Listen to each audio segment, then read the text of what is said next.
რა თქმა უნდა, ასეთი რეაქცია საპატრიარქოდან ნამდვილად გასაკვირი არ იყო, ჩვენ ველოდით კიდეც რომ ასეც იქნებოდა და ეს ბუნებრივიცაა, იმიტომ რომ საპატრიარქოს პოზიცია ყოველთვის არის პრორუსული და ჩვენ შეგვიძლია გავიხსენოთ ძალიან ბევრი ეპისკოპოსის ან სასულიერო პირის ქნებავთ ქადაგება, ქნებავთ სატელევიზიო გამოსვლები, სადაც ისინი ევროპის საწინააღმდეგოდ ლაპარაკობენ და რეალურად ლაპარაკობენ საქართველოს რუსეთის იმპერიისგან გათავისუფლების საწინააღმდეგოდ, ხო? მაგრამ რეაქცია მათ წინააღმდეგ საპატრიარქოდან არ არის. არ არის, იმიტომ რომ თანხვედრაშია საპატრიარქოს პოზიციასთან. შესაბამისად, მათ აგიზიანებთ მხოლოდ ის პოზიცია, რომელიც არის ქართული, რომელიც არის პროდასავლური და შესაბამისად ეთანხმება საქართველოს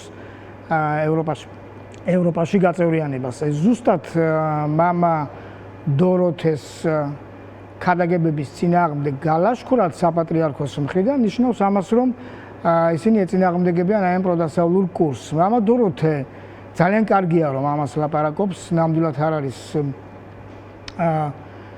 თქვათ იმის თქმა ნამდვილად არ შეიძლება, რომ აი სასულიერო პირია და ამიტომ არ უნდა ჩაერიოს საერო საქმეებში. მე შევახსენებ საზოგადოებას ეკლესიის ისტორიიდან ძალიან კარგ მაგალითს იოანე ოქროპირის ცხოვრებიდან, როდესაც ის გამოესარჩლება ერთ ქვრივს და დაიცავს მას დედოფალ ევდოქსიასგან.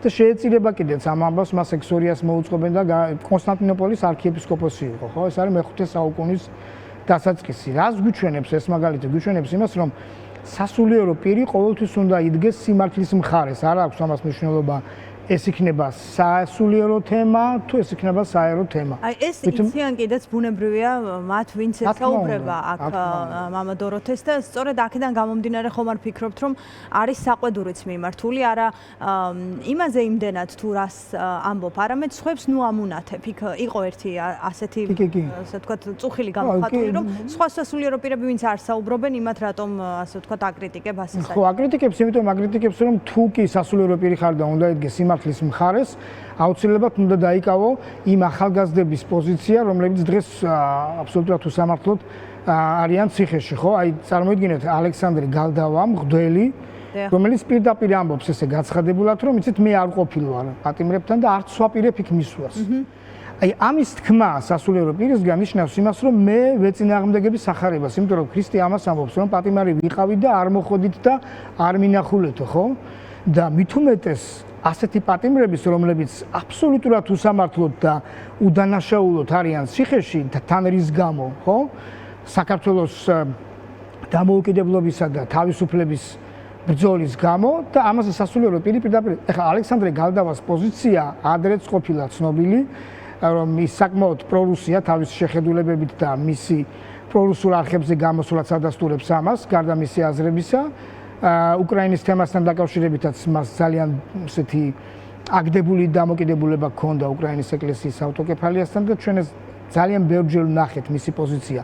სამწუხაროა, რომ საქართველოს საპატრიარქო, საქართველოს ეკლესია დუმს მაშინ, როდესაც ის უნდა იდგეს წინა ხაზზე და უნდა იცავდეს თავის ხალხს, თავის ერს და თავის სამშობლოს. ხდება საპირისპირო. აი, გაგახსენებთ ასევე 2012 წელს როდესაც სასულიერო პირები როგორ აქტიურობდნენ, გახსოვთ ალბათ ყველას, ეს დაგმე მიშა ძალიან ცნობილი ფრაზა, მაგრამ მაშინ არავის ესეთ სასულიერო პირები არ გაუკრიტიკებიათ საპატრიარქოდან, პირიქით ამას მიესალმებოდნენ, იმიტომ რომ საპატრიარქოს პოზიცია და აზრები ემთხვეოდა ამ სასულიერო პირების აზრებს, რომ ეს იყო პროდასავლური მთავრობის წინააღმდეგ გამოსვლები, ხო? მაგრამ როგორც კი რომელიმე სასულიერო პირი გაბედავს და რაიმე სიტყვის რუსეთის წინააღმდეგ მაშინვე დაიწყება მის წინააღმდეგ ნადირობა, მაშინვე დაიწყება მასზე იარიშები და რუსეთის წინააღმდეგ პოზიციონირების გამოკრიტიკა თუ არსებული ხელისუფლების წინააღმდეგ თუ აქ მე მგონი ერთი მეორეს არ გამორიცხავს, იმიტომ რომ ეს ხელისუფლება პრორუსულია და როდესაც ამ ხელისუფლებას აკრიტიკებ, არა დავალება არის რუსეთის გამოკრიტიკის ასე ვთქვათ რუსეთიდან მომდინარე, რომ ეს კრიტიკა ასე ვთქვათ ჩაახშოს საპატრიარქომ თუ დავალება ხელისუფლების მხრიდან თუ საიდან მოდის ზოგადად? ეს მოდის საპატრიარქოდან, იმიტომ რომ საპატრიარქო არის ყველაზე ძლიერი რეზიდენტურა საქართველოში რუსეთის. თუ კი რაიმე ანტირუსული განწყობა და მით უმეტეს ისეთი ხელისუფლების კრიტიკა, რომელიც პირდაპირ ატარებს რუსეთის პოლიტიკას და ამ ხელისუფლების კრიტიკა მიდის, თავისთავად ეს ერთი და იგივეა, იმიტომ რომ საფუძველი ფუნდამენტი რუსეთს ამ ასეთი გავლენებისა საქართველოში ამ ფუნდამენტს აძლევს რა, ეს ხელისუფლება, ხო? და როდესაც ამ ხელისუფლებას ვინმე აკრიტიკებს, მე მესმისასაც ამბობთ თქვენ, რა თქმა უნდა, ეს აწუხებს რუსეთს და ის აუცილებლად უპირველეს ყოვლისა ავალებს საპატრიარქოს რეაქციის გამოხატვას ასეთი ადამიანების წინააღმდეგ. როდესაც ჩვენ საუბრობდით უკრაინის ეკლესიის ავტოკეფალიაზე, მთელი რეაქცია და აგრესია იყო ჩვენზე. იმიტომ რომ რეალურად ვიბრძოდით რუსეთის გავლენების წინააღმდეგ, ხო? ასია ეხლაც ახლა რა თქმა უნდა, როდესაც ხელისუფლებას აკრიტიკებს რისთვის მამადორეთი აკრიტიკებს იმ პოლიტიკის გამო, რომელსაც ის ზოგადად ქვეყანაში აწარმოებს და ამავე დროს აი ამ საგარეო პოლიტიკის გამო, რა თქმა უნდა. ეს პოზიცია მამადოროთეს მხრიდან გამოხატულია არა მხოლოდ ასე სატელევიზიო ეთერებში თუ საჯაროდ, რაიმე სივრცეში, არამედ ქადაგების დროსაც. რამდენად აქვს უფლება საპატრიარქოს ქადაგების შინაარსი განსაზღვროს, თუ ეს რაღაც შესაძლოა შიდა დისციპლინური საკითხი იყოს, ან ზღვარისად გადის, ანუ რამდენად არის აქ სამართლებრივი პროცესი, არა, ნამდვილად არ აქვს საპატრიარქოს ამის უფლება, იმიტომ რომ თუ ჩვენ დაუშვებთ იმას, რომ თუ ვიტყვით, რომ საპატრიარქოს აქვს ამის უფლება, მაშინ მან თანაბრად არ უნდა დაუშვას იმ სასულიერო პირების ქადაგება, იმ ეპისკოპოსების თუ მღვდლების ქადაგება, რომლებიც არის ანტიევროპული და არის პრორუსული. თუ კი ერთი შინაარსის ქადაგების აკრძალვა მისაღები საპატრიარქოსთვის, მაშინ მეორე შინაარსის თუ კი საერთოდ პოლიტიკაში ჩარევა არ უნდათ, მაგრამ ჩვენ ვხედავთ, რომ აი იმ ეპისკოპოსებს და სასულიერო პირებს, რომლებიც რუსეთს აქებენ და ადიდებენ და იბრძვიან ევროპული მომავლისთვის საქართველოსი, ხო? მათ არაფერს არ უშლიან კი არა, პირიქით ხელსაც უწყობენ და მათთვის ყველაფერი გახსნილია იგივე საპატრიარქოდან. მაგრამ თუ კი რომელიმე სასულიერო პირი იტყვის საპირისპირო თქვათ შინაარსის ქადაგებას, მე მხედველობაში მაქვს საქართველოს დამოუკიდებლობა რუსეთისგან, ხელისუფლების კრიტიკა, რომელიც რუსულ პოლიტიკას ატარებს, მაშინვე იწყება უკვე დევნა ამ ადამიანის. ესე იგი, იქ თქვათ შეიძლება მისი თქვათ დაშვება, თუ კი რუსეთს არ აკრიტიკებდა, როცა რუსეთს აკრიტიკებ, მაშინ არ აქვს უფლება სასულიერო პირს სილაპარაკოს. რა თქმა უნდა, აქვს უფლება და მე იოანე ოქროპირის მაგალითი მოვიყვანე, რომ აუცილებლად უნდა იდგე სიმართლის მხარეს, არ აქვს მნიშვნელობა შენ მღვდელი იქნები ეპისკოპოსი თუ პატრიარქი. ამ ჩანაწერში მამადოროთე ახსენებს კიდეც აი უახლოეს მაგალითებს, მათ შორის 2012 წელს, როცა უხიად გამოხატავდნენ პოლიტიკურ. ხო, რატომ მაშინ აი მე ვთქვი ზუსტად ზემოთ, რომ მაშინ საპატრიარქო არ უშლიდა ასეთ სასულიერო პირებს, რომ ამას რატო აკეთებთ, იმიტომ რომ ეს პოლიტიკური განცხადებებია და თქვენ ამის უფლება არ გაქვთ. პირიქით აკეზებდნენ კიდეც და მე მაშინ ხაშურში ვიყავი საარჩევნო უბნებში, რასაც მეუფე იობი და მისი სამღვდელოება აკეთებდა, ეს ყველანაირი ზღვარს გადასული. რომელ სასულიერო პირის უფლებებზე და მოვალეობებზე ვსაუბრობთ, ხო? ანუ ერთის მხრივ თუ კი ისინი ებრძვიან, თქვათ, იმას, რომ აი არ შეიძლება სასულიერო პირმა საერო თემაზე იქადაგოს, მაშინ აუკრძალონ ყველას, ხო? მაგრამ ერთს არ უგრძელო და მეორეს ჩანს რომ არ აქვს ამას შედეგი, ამ ეტაპზე გასაჯაროებით უფრო უკვე შედეგი მიიღო საპატრიარქომ, იმიტომ რომ მამადოროთე ისევ დღესაც დღევანდელი ქადაგება რაც მაყურებელს უჩვენეთ და სხვა არქიმანდრიტები, რომლებიც მხარს უჭერენ. აი ივნისის და უკაცრავად ილია თოლორაია არქიმანდრიტი ასევე ამბობს, რომ რუსეთუმეა ვინც დიახ, ნოემბერ-დეკემბრის თვეებში რამდენიმე სასულიერო პირმა ძალიან ესეთი კარგი ქადაგება გააკეთეს, რომლებმაც დაიცვეს საქართველოს თავისუფლება და ამ ახალგაზრდების ბრძოლა საქართველოს ევროპული მომავლისთვის. ეს იყო ძალიან გაბედული ნაბიჯი ნოემბერ-დეკემბრის აი მძიმე დღეებში და მათი რიცხვი მე ვფიქრობ, რომ გაიზრდება, იმიტომ რომ დღეს ყველა ხვდება უკვე იმას, რომ აღარ შეიძლება ამდენის მოთმენა და დღეს ნაცვლად იმისა, რომ ეკლესია იდგეს წინა ხაზზე, ეკლესია ამ დროს დუმს.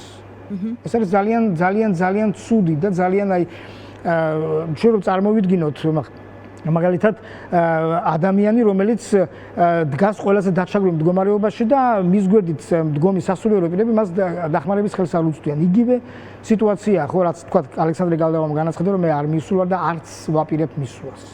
ხო, ეს არის პირდაპირ იესო ქრისტეს სიტყვების საწინააღმდეგო განაცხადა და როდესაც ამას სასულიერო პირი ამბობს, ის არის განკვეთის ღირსი, იმიტომ რომ ეწინააღმდეგება სახარების სულისკვეთებას და დავამატებ აგრეთვე იმას, რომ სტეფანე კალაიჯიშვილი ამბობს, რომ ერესშიაო მამა დოროთეო და რომელ ერესში ექნება აგვიხსნას, იმიტომ რომ აბსოლუტურად მის ქადაგებაში არაფერი საეკლესიო სწავლების საწინააღმდეგო არ ყოფილა. თუ კი ხელისუფლების მხილება ერესია, მაშინ ერესი რაღაცა, ხო?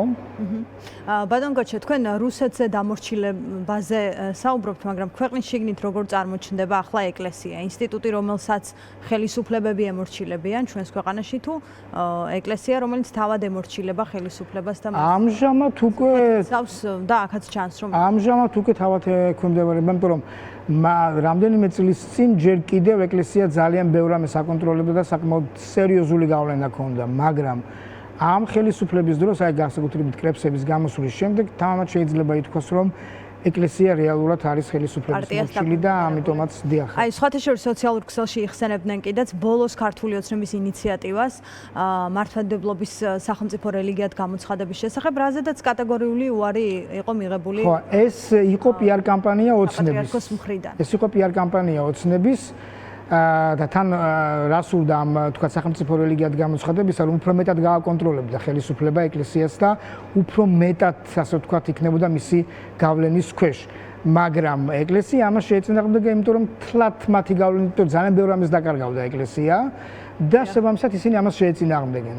ეს იყო და ეს მეტი არაფერი, უბრალოდ გავლენების შესუსტების საშიშროება იგრძნეს ეკლესიაში და ამიტომაც წავიდნენ ამის წინააღმდეგ. სხვადასხვა ადრეც იყო ამის მცდელობა. ამ ხელისუფლებამდეც მე მხედველობაში მაქვს შევარდნაძის ხელისუფლება და მაშინაც წინააღმდეგი წავიდა ეკლესია პატრიარქმა პირდაპირ განაცხადა რომ არავითარი ასე ვთქვათ სახელმწიფო რელიგიად გამოცხადება არ იქნება.